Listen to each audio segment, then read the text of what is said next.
এবার থাকছে সারা দেশে ঘটে যাওয়া নানা ঘটনা নিয়ে টুকরো খবর, জানাচ্ছেন সুমন সিদ্দিকী।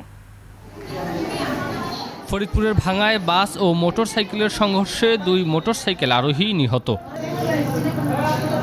ঝিনাইদহে খাবারের মান নিয়ে অপপ্রচারের প্রতিবাদে মানববন্ধন করেছে হোটেল কর্মচারীরা। সিরাজগঞ্জ পৌর মেয়র প্রার্থী হাজী আব্দুস সত্তারের বিরুদ্ধে অপপ্রচারের প্রতিবাদে মানববন্ধন ও প্রতিবাদ সমাবেশ অনুষ্ঠিত। রাজবাড়ীর পাংশায় পারিবারিক বিরোধের জেরে তরুণীর আত্মহত্যা। সিরাজগঞ্জের সলঙ্গায় পুলিশের অভিযানে মাদকসহ 5 জন গ্রেপ্তার।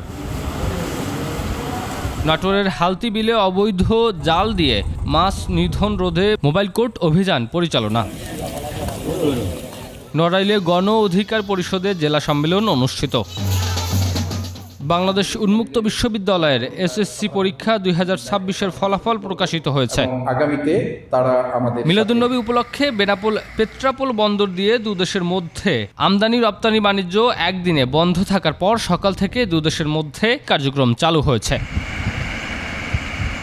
সুমন সিদ্দিকী, 21 টেলিভিশন।